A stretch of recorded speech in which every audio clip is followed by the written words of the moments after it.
Hello dear students, my self doctor Ankit Chhipi. यहाँ पर अब आपके सामने है dream team NEET UG Kota, जिसके अंदर Nishant Varshney sir, Shailendra Tanwar sir, Saurabh Sharma sir, Chandramouli sir और शैलेंद्र सिंह राजावत सर, जो आपको नीट यूजी 2021 के सफ़र के अंतिम पड़ाव में क्या चीज़ें करनी हैं और क्या नहीं करनी है, किस तरह से अपने सिलेबस को मैनेज करना है, उन सब के बारे में जानकारी देंगे। तो मैं यहाँ पर आपके सामने डिस्कस करूँगा अबाउट ज़ूलॉजी एंड जेनेटिक्स। लेकिन उससे पहले कुछ बेसिक बातों में कि कई बच्चे लास्ट में आते आते इस चीज़ से परेशान होने लगते हैं कि हमने जो पढ़ा है हमें याद नहीं आ रहा। लेकिन ऐसा बिल्कुल नहीं होता। अपने ऊपर कॉन्फिडेंस रखना, जो आपने पूरे साल मेहनत करी है वो याद आएगा इवेंचुअली। कई बार हमारा दिमाग इतनी चीज़ों में एंगेज होता है, आपके पास फिजिक्स भी है, केमिस्ट्री भी है, बायोलॉजी भी है, और हमारा दिमाग कई बार एक जनरल थकान में भी होता है। तो उस टाइम हो सकता है कुछ पॉइंट्स इवेंचुअली याद ना आए, लेकिन इसका मतलब ये नहीं है कि आप सब कुछ भूल गए हैं। आपको अपनी स्टडीज़ पर जो पूरे साल मेहनत करी उस पर कॉन्फिडेंस रखना चाहिए। एग्ज़ाम में जब आप क्वेश्चंस देखेंगे, ऑप्शंस देखेंगे, वो सारी चीज़ें इंस्टेंटेनियसली रिकॉल होंगी और आपका आंसर भी सही होगा। तो एक तो ये कॉन्फिडेंस आपको मेंटेन रखना है। दूसरा ये होता है कि अब इस एंड मोमेंट पर इतना सारा सिलेबस है, उसे रिवाइज कैसे करें। तो उसके लिए आपको प्रायोरिटी डिसाइड करनी पड़ेगी कि कौन से टॉपिक को कितना समय देना है। जो आपका वीक टॉपिक है, जो आपको लगता है, जिसमें आप कॉन्फिडेंस लूज़ करते हैं, उसको थोड़ा ज़्यादा समय देना है ऑब्वियसली। और जो आपका टॉपिक स्ट्रॉन्ग है, उस स्ट्रॉन्ग टॉपिक को मेंटेन रखने के लिए अगर आप कम समय देंगे तो भी चलेगा। यानी आपको करना क्या है, आपको अपने स्ट्रॉन्ग टॉपिक को स्ट्रॉन्ग बनाए रखना है और वीक को भी स्ट्रॉन्ग कैटेगरी में लेकर आना है। तो अब इसके लिए कैसे निकालें कि सर कौन सा टॉपिक वीक है, कौन सा स्ट्रॉन्ग है। इस चीज़ का एनालिसिस कभी भी टेस्ट से नहीं किया जाता। इस चीज़ का एनालिसिस हमेशा आपके टॉपिक्स को, उसके अंदर के मटेरियल को, कंटेंट को रिकॉल करके किया जाता है। जैसे आप अपने जो भी सिलेबस को आप पढ़ रहे हैं उसको दिन में 2 बार रिकॉल करें। एक बार तो सुबह उठकर आप अपने सिलेबस को रिकॉल करेंगे, जो आपको एक रॉ आइडिया है कि आज दिन में कौन कौन से टॉपिक हमें कवर करने हैं। तो आप रिकॉल करके क्या कर सकते हैं, ये आइडिया लगा सकते हैं कि कहाँ कौन से टॉपिक में क्या लैक्यूना है, क्या डेफिशिएंसी है, कौन सा टॉपिक स्ट्रॉन्ग है, और फिर अपने पर डे के शेड्यूल को उसी अकॉर्डिंग डिसाइड करना है कि किस टॉपिक को ज़्यादा समय दें, किसको कम समय दें। यही काम रात को सोते समय भी करना है कि आपने जो भी पूरे दिन भर में पढ़ा है उसको दिमाग में घुमाना है, आंख बंद करके दिमाग में घुमाना है कि इसमें ये था, उसके बाद ये था, इसमें ये फॉर्मूला था, ऐसा क्वेश्चन था, ये थ्योरी थी, ये फ्लो चार्ट था, ये डायग्राम था। ये सारी चीज़ें रिकॉल करनी होती हैं। इसे बोलते हैं आउटपुट बेस्ड स्टडी। एक तो हम 8 घंटे पढ़ लें, 10 घंटे पढ़ लें और उसके बाद पता ही नहीं कि हमें याद कितना और आ कितना रहा है। और एक होता है कि हमें हैंड टू हैंड अपना आउटपुट पता चल जाए कि जो हमने पढ़ा उसका आउटपुट क्या आ रहा है, ताकि जो भी एरर्स हैं या जो भी डेफिशिएंसी है हम उसे रेक्टिफाई कर सकें, फिलअप कर सकें। दूसरा जो इम्पॉर्टेंट पॉइंट जूलॉजी के अंदर आता है, बच्चे जनरली मानते हैं कि बायोलॉजी तो रटने वाला सब्जेक्ट है। चलो, काफ़ी हद तक मैं भी आपकी इस बात से सहमत हूँ कि कुछ टॉपिक्स ऐसे होते हैं जिन्हें रटना पड़ता है। जैसे कि अब आपका एनिमल किंगडम जो चैप्टर है, एनिमल किंगडम चैप्टर में आपके पास एग्जाम्पल्स हैं, एनिमल टिश्यू वाले चैप्टर में आपके पास एग्जाम्पल्स हैं। ऐसे ही कुछ टॉपिक्स बॉटनी में भी होते हैं। तो ऐसे जो टॉपिक्स हैं जिनके अंदर आपको इस तरह के वर्ड्स मेमोराइज़ करने होते हैं, एग्जाम्पल्स मेमोराइज़ करने होते हैं, तो इनको एक तो आपको रैपिड और फ्रिक्वेंट रिवीजन देना है। जैसे एक होता है ना कि कोई भी सॉन्ग होता है, हम सॉन्ग को सुनते रहते हैं लेकिन उसे याद नहीं करना चाहते, लेकिन फिर भी वो याद हो जाता है। क्यों? क्योंकि बार बार सुनते हैं। वही चीज़ इसमें होनी चाहिए कि जो ऐसे याद करने वाले टॉपिक्स हैं उनको आप कम समय में ज़्यादा बार रिवाइज़ करें। यानी उसको तो आपको डेली एक बार रीड करना ही है। और जहाँ उसमें भी स्पेशली आपको प्रॉब्लम लगती है कि ये फाइलम याद नहीं हो रहा है, इसके एग्जाम्पल्स याद नहीं हो रहे, तो उसके लिए आप उसको एक कागज़ पे लिखकर अपने स्टडी रूम में दीवार पर चिपका दो। जो भी नॉन प्रोडक्टिव टाइम होता है, सपोज आप ब्रश कर रहे हैं या घूम रहे हैं, फिर रहे हैं, सॉन्ग सुन रहे हैं, तो एक बार उस दीवार पर नज़र मार लो उन एग्जाम्पल्स पर। जब डेली वो चीज़ें आपकी आंखों के सामने से निकलेंगी, अभी जो बच्चे कुछ दिन हैं उसमें भी इवन, तो वो ऐसी अच्छे से याद हो जाएंगी कि आपके एग्ज़ाम में वो आपको बहुत हेल्पफुल होंगी। दूसरा पॉइंट आता है कि बायोलॉजी ठीक है, याद करने वाला सब्जेक्ट है, रटने वाला सब्जेक्ट है, लेकिन कम्प्लीटली ऐसा है भी नहीं। ह्यूमन फिजियोलॉजी की जब हम बात करते हैं तो ह्यूमन फिजियोलॉजी एक कंसेप्चुअल पार्ट होता है, जेनेटिक्स भी एक कंसेप्चुअल पार्ट है। अब इन दोनों की बात करते हैं तो ह्यूमन फिजियोलॉजी में आपके जितने भी चैप्टर्स हैं, like nervous system, endocrine system, sensory organs, cardiovascular system, respiratory system, digestive system, excretory system, locomotion वाला मस्कुलोस्केलेटल सिस्टम, इन चैप्टर्स को अगर आप अलग अलग चैप्टर समझ के पढ़ेंगे तो ये थोड़ा गलत होगा। ये सारे के सारे सिस्टम ह्यूमन बॉडी के सिस्टम है, जिसे आप कहते हैं ह्यूमन फिजियोलॉजी।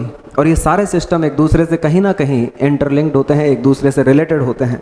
जैसे एग्जांपल के लिए हम देखते हैं कि जब आप एंडोक्राइन सिस्टम के अंदर एल्डोस्टेरॉन हार्मोन पढ़ते हैं कि एड्रिनल कॉर्टेक्स है, उससे एल्डोस्टेरॉन हार्मोन रिलीज हुआ है। लेकिन ठीक उसी कॉन्सेप्ट को आप रेनिन, एंजियोटेंसिन, एल्डोस्टेरॉन सिस्टम में, एक्सक्रीटरी सिस्टम में भी पढ़ते हैं, तो वहाँ पर जाके वो कोई चीज़ अलग थोड़ी ना हो जाएगी, एक ही तो बात है। तो उसको आपस में इंटरलिंक्ड, इंटर रिलेट करके पढ़ो। ऐसे आप एंडोक्राइन सिस्टम पढ़ रहे हैं, तो एंडोक्राइन सिस्टम में हार्मोन्स के टाइप्स, उनके मैकेनिज्म्स, उनके फंक्शंस आप सीखते हैं। लेकिन वही एंडोक्राइन सिस्टम पूरा का पूरा यूटिलाइज होता है ह्यूमन रिप्रोडक्टिव सिस्टम में। ठीक उसी तरह से आप अलग अलग सिस्टम्स की फिजियोलॉजी, एनाटमी पढ़ते हैं और उनके बारे में डिटेल बातें सीखते हैं, फिर उसी को अप्लाइड करते हैं ह्यूमन हेल्थ एंड डिजीज़ में। जब आप ह्यूमन हेल्थ एंड डिजीज़ में डिफरेंट डिफरेंट डिजीजेस पढ़ते हैं, तो उसमें आपके ऑलमोस्ट सारे सिस्टम की नॉलेज काम आती है। तो सवाल यह है कि ह्यूमन बॉडी पूरी एक ही है, वो तो स्टडी करने के लिए हमने अलग अलग सिस्टम के वाइज, उनके टॉपिक वाइज सिलेबस बनाए हुए हैं, बाकी तो पूरी ह्यूमन बॉडी एक है। तो आपको उस पूरी ह्यूमन बॉडी को एक मान के ही पढ़ना है। ठीक है, चैप्टर्स अलग अलग हैं, लेकिन उनको आपस में इंटरलिंक करना, रिलेट करना आना चाहिए। तो इस बारे में थोड़ा सा ख्याल रखना है। ह्यूमन फिजियोलॉजी से जितने भी चैप्टर्स हैं, सबसे एक एक या दो दो की रेंज में क्वेश्चंस आते हैं। किसी से एक आ जाता है, किसी से दो जाता है, और ज़्यादा अच्छी किस्मत होती है तो किसी चैप्टर से 3 भी क्वेश्चन आ जाते हैं। मतलब ओवरऑल एवरेज मान के चलें तो 2 क्वेश्चंस का एवरेज आता है। तो ये सारे के सारे क्वेश्चंस आप बिल्कुल अच्छे से सॉल्व कर सकते हैं। क्वेश्चन को अच्छे से रीड करें। आजकल एक और चीज़ देखी जा रही है नीट के अंदर, पहले तो ये होता था विच इज़ करेक्ट, लेकिन आजकल ऐसा नहीं है। आजकल होता है विच इज़ मोर अप्रोप्रिएट। इसका मतलब समझेंगे, अगर मैं कहता हूँ आपके पास एक क्वेश्चन है और उसमें पूछ रहा है विच इज़ करेक्ट स्टेटमेंट, आपने चारों स्टेटमेंट पढ़े, चारों स्टेटमेंट करेक्ट है, आप कह रहे हैं सर ये क्या है, यहाँ तो चारों स्टेटमेंट सही लग रहे हैं। तो ऐसी कंडीशन में एक कंपैरेटिव एनालिसिस होना जरूरी होता है कि उन चारों में से भी बेस्ट क्या है। आप सोचो 4 स्टेटमेंट में से बेस्ट स्टेटमेंट चूज करने के लिए आपको कितनी एनालिटिकल अप्रोच रखनी पड़ेगी। और सपोज उस क्वेश्चन में चारों स्टेटमेंट अलग अलग सिस्टम से हैं, लेकिन हैं ह्यूमन बॉडी के, तो एक तो इस चीज़ का ख्याल रखना है कि हमें रिजिड नहीं होना है, फ्लेक्सिबल रहना है। हमें ये नहीं कहना है, हमें वहाँ पर इन्विजिलेटर को खड़े होकर नहीं कहना सर ये क्या क्वेश्चन आया, मैं तो नहीं दे रहा ये एग्जाम। अरे ऐसा थोड़ी ना होता है। आप वहाँ पे बैठकर ये डिसाइड नहीं करेंगे कि क्वेश्चन सही है या गलत है, ऑप्शन ये होना चाहिए था, वो होना चाहिए था, ये ऑप्शन होता तो ज़्यादा अच्छा होता। आपके सामने क्वेश्चन है और आपको एनालिटिकल अप्रोच से उन चारों ऑप्शंस के अंदर बेस्ट आंसर चूज करना है। हो सकता है चारों सही हो, फिर भी आपको उसमें से बेस्ट चूज करना है। समझ में आ रही है बात? अक्सर इस बात में बहुत बच्चे क्वेश्चन गलत भी करते हैं और उन क्वेश्चंस को लेकर परेशान भी होते रहते हैं, सर ये ऑप्शन क्यों गलत है, ये क्यों सही है, ये भी तो हो सकता था, ये क्यों नहीं हो सकता। ये चीज़ें नहीं करनी है, एनालिटिकल अप्रोच के साथ आगे बढ़ना है। रही बात जेनेटिक्स की, तो जेनेटिक्स को अगर मैं कंपेयर करूँ तो that is comparable with physics and chemistry. जिस तरह से आपके फिजिक्स और केमिस्ट्री में न्यूमेरिकल्स होते हैं, वैसे जेनेटिक्स में न्यूमेरिकल्स हैं। जो गलतियाँ आप फिजिक्स केमिस्ट्री में करते हैं कि क्वेश्चन में क्या वैल्यू दी हुई है, किसकी वैल्यू दी हुई है और किसकी पूछ रहा है, वही आप जेनेटिक्स में गलती करते हैं। तो उस गलती को सुधारने का एक ही तरीका है, जेनेटिक्स में इस बचे हुए टाइम में आपको बहुत क्वेश्चन प्रैक्टिस करनी है। तो करना क्या है, देखो आपको जो आपको याद करने वाले पॉइंट्स हैं like animal kingdom, animal tissue, उनके एग्जांपल्स, उनको डेली बेसिस पर सरसरी निगाहों से एक बार देखना है। पन्ने पलट पलट के, पेज पलट पलट के, हाँ ये फाइलम था, इसके ये एग्जाम्पल थे, ये टिश्यू था, इसके ये एग्जाम्पल थे, डेली एक बार देखना, यानी रैपिड और फ्रिक्वेंट रिविजन।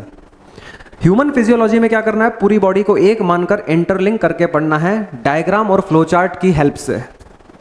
कोई भी मैकेनिज्म होता है, आप कार्डियोवैस्कुलर सिस्टम पढ़ रहे हैं, रेस्पिरेटरी सिस्टम पढ़ रहे हैं, तो उसके फ्लोचार्ट्स मैनेज कर सकते हैं। और आपको ऑलमोस्ट आपकी क्लास के अंदर जब पढ़ाया जाता है तो सभी चीज़ों के फ्लोचार्ट्स बनवाए जाते हैं। कुछ एनसीईआरटी में भी है, कुछ आपके स्टडी मटेरियल्स में भी होंगे। यानी आपको ह्यूमन फिजियोलॉजी को कैसे जल्दी से रिवाइज करना है, उसका एक ही तरीका है, डायग्राम्स, फ्लोचार्ट एंड रिकॉलिंग। सामने रखो डायग्राम, रखो फ्लोचार्ट, दिमाग में सोचते जाओ, पहले ये हुआ, उसके बाद ये हुआ, उसके बाद ये हुआ, उसके बाद ये हुआ, एग्जीक्यूशन हो गया। और रही बात जेनेटिक्स की, तो जेनेटिक्स में आपको क्वेश्चन प्रैक्टिस बहुत ज़्यादा करनी है। तो अंतिम समय में आपको इन 2-4 चीज़ों का ख्याल रखना है। स्पेशली मैंने आपको एक ब्रॉड कैटेगराइजेशन बताया है, मैंने बहुत ज़्यादा आपको यहाँ पर एक माइनर डिटेलिंग नहीं दी है किसी भी चैप्टर के अंदर जाकर कि इस चैप्टर के अंदर ये टॉपिक, ये सब टॉपिक, इतना आप समझते हैं, आप पूरे साल से पढ़ाई कर रहे हैं। लेकिन मैंने आपको एक ग्रॉस एनालिसिस बताया है कि आपको डील कैसे करना है। आप अपनी पूरी जोलॉजी जेनेटिक्स को आप 3 कैटेगरी में डिवाइड कर दें, एनिमल किंगडम, एनिमल टिश्यू, दूसरा रख दें ह्यूमन फिजियोलॉजी और तीसरा रख दें जेनेटिक्स। तीनों अलग अलग नेचर के, अलग अलग टेंडेंसी के टॉपिक्स हैं, तीनों को अलग अलग तरीके से डील करना है, तो बिल्कुल नहीं घबराना है। रैपिड और फ्रिक्वेंट रिवीजन पर याद रखना है, ये बहुत इंपॉर्टेंट बात है बायोलॉजी के लिए। बायोलॉजी क्या है कि बहुत आसानी से समझ में आती है और ऐसा लगता है याद भी होगी, लेकिन सबसे बड़ी बायोलॉजी की प्रॉब्लम है कि कुछ समय में लगने लगता है कि यार ये तो भूल गए। और ऑब्वियसली क्योंकि बायोलॉजी एक बहुत ज़्यादा इंफॉर्मेटिव सब्जेक्ट है, हर लाइन में एक नई टर्म, नया वर्ड, नई इन्फॉर्मेशन, और ऐसे वर्ड्स, ऐसे टर्म्स जो हम अपने रूटीन लाइफ में यूज़ नहीं करते हैं, तो ऑब्वियस सी बात है वो चीज़ें भूलने में भी जल्दी आती हैं। तो उनको याद रखने का एक ही तरीका है कि उसको बार बार दिमाग को सेंसिटाइज करते रहें, रिवाइज करते रहें, तो वो चीज़ मेंटेन रह जाएगी और एक्यूरेसी के साथ याद आएगी। जितने आसानी से बायोलॉजी समझ में आती है और याद होती है, उसी आसानी से वो भूलते भी हैं। अब याद रखना, बायोलॉजी जो है एक स्कोरिंग सब्जेक्ट है, 90 क्वेश्चंस आपके कवर करती है, और 90 में से 80 क्वेश्चंस तो ऐसे होते हैं जिन्हें आप 2 सेकंड्स के अंदर आंसर टिक कर देते हैं, पढ़ते ही आंसर टिक कर देते हैं। 90 में से 80 क्वेश्चंस ऐसे होते हैं। तो अगर किसी की बायोलॉजी पर कमांड है, बायोलॉजी अच्छी है, तो वो बायोलॉजी खुद तो स्कोर करके देती ही है, साथ ही साथ आपके लिए समय बचाती है फिजिक्स और केमिस्ट्री के न्यूमेरिकल सॉल्व करने में। तो ये बात मैं पहले भी आपको कई बार बता चुका हूँ, किसी ना किसी तरीके से, किसी ना किसी प्लेटफॉर्म पे। आपको यहाँ पर भी ये बात ध्यान रखनी है, बायोलॉजी स्ट्रांग तो फिजिक्स केमिस्ट्री भी स्ट्रांग। बायोलॉजी खुद स्कोर करके देगी, और बायोलॉजी स्ट्रांग है तो फिजिक्स केमिस्ट्री के लिए टाइम बचा कर देगी। तो जो वो पोर्शन होता है, न्यूमेरिकल पोर्शन जो टाइम टेकिंग होता है, उसके लिए अगर आपके पास सफिशिएंट अमाउंट ऑफ टाइम है, तो आपकी एक्यूरेसी और आपके आंसर्स के करेक्ट होने की पॉसिबिलिटी वहाँ पर भी इंक्रीज हो जाती है। दूसरी एक और बात याद रखनी है, बच्चे एक और बात से परेशान होते हैं, सर हमारे पास क्लास नोट्स हैं, स्टडी मटेरियल है, एनसीईआरटी है, क्या करें, अब लास्ट टाइम में क्या पढ़ें। देखो मैं आपसे एक बात बोलता हूँ, अभी आप लोग अपने क्लास नोट्स को, स्टडी मटेरियल को और एनसीईआरटी को सबको एक साथ रखकर रिलेट करके पढ़ेंगे। पहले आपको किसी भी चैप्टर को रिवाइज करना है, क्लास नोट से या स्टडी मटेरियल से रिवाइज करें, और उसके बाद एक बार एनसीईआरटी से एक उसका ओवरव्यू ले लें, एक बार फटाफट एनसीईआरटी पढ़ दें। और वैसे भी आप अगर इतनी डिटेल में क्लास नोट्स या स्टडी मटेरियल से अगर किसी चीज़ को पढ़ते हो, तो उसके बाद एनसीईआरटी फिर बहुत छोटी बुक लगने लगती है, उसको पढ़ना बहुत आसान हो जाता है। तो अभी तो आप सारी चीज़ें साथ लेकर चलेंगे, हाँ, लेकिन लास्ट के जब 7 डेज बचेंगे, एक वीक लास्ट का बचा है, तो मैं आपसे कहता हूँ कि आप केवल एनसीईआरटी को जितनी बार हो सकता है रिवाइज कर लें लास्ट के 7 डेज में। लेकिन अभी आपको सारी चीज़ें साथ लेकर चलनी है। लास्ट के 7 डेज में आप फ्री हैं, आप केवल एनसीईआरटी को जितनी बार हो सकता है उतनी बार रीड करें, जितनी बार हो सकता है रिवाइज करें। तो बिल्कुल पैनिक नहीं होना है, आपको सारी चीज़ें याद आएंगी। थोड़ा स्ट्रैटेजी से चल लें, एक स्ट्रैटेजी बनाएं, बिना स्ट्रैटेजी के तो कोई काम हो भी नहीं सकता। अगर आप सोचें कि आप रैंडम स्टडी से कुछ भी कर सकते हैं तो थोड़ा मुश्किल होता है। रैंडम स्टडी यहाँ पर काम नहीं करेगी, हेल्पफुल नहीं है। पता पड़े आपने कभी कोई चैप्टर उठा लिया, कभी कोई चैप्टर उठा लिया, इसको आधा पढ़ा, उसको पूरा पढ़ा, उसके क्वेश्चन किए, उसके नहीं किए, लास्ट में जाके खिचड़ी बन गई। तो देखो सीधी सी बात है, इतने सारे सब्जेक्ट्स हैं, इतने सारे उनके चैप्टर्स हैं, टॉपिक्स हैं, सब टॉपिक्स हैं, इन सबको आप मैनेज कैसे कर सकते हैं? स्ट्रैटेजी बनाकर, प्लानिंग करके, शेड्यूल बनाकर। तो ये चीज़ का ध्यान रखें कि आपकी पूरी प्लानिंग दिमाग में होनी चाहिए, एटलीस्ट रॉ प्लानिंग पूरी आपकी 1 वीक की होनी चाहिए। और सुबह उठ के आप एनालाइज करके आज पूरे दिन की प्लानिंग करेंगे कि हाँ ये टॉपिक को थोड़ा ज़्यादा समय देना है, इसको कम देना है, इसके क्वेश्चंस करना है, इसकी थ्योरी रिवाइज करनी है। ये एनालिसिस करके आप सुबह 15-20 मिनट और फिर अपने दिन की शुरुआत करें। तो बस मैनेजमेंट, प्लानिंग, स्ट्रेटेजी, इस पर ध्यान रखें। बार बार बायोलॉजी को स्पेशली रिवाइज करें और आगे बढ़ें। ठीक है, चैनल को सब्सक्राइब और लाइक करना ना भूलें। आपको आगे फर्दर अपडेट्स मिलती रहेंगी, इसी तरह के आपको और भी स्ट्रेटेजी वीडियोस एंड और क्लासेस मिलती रहेंगी। Thank you, wish you all the best, good luck.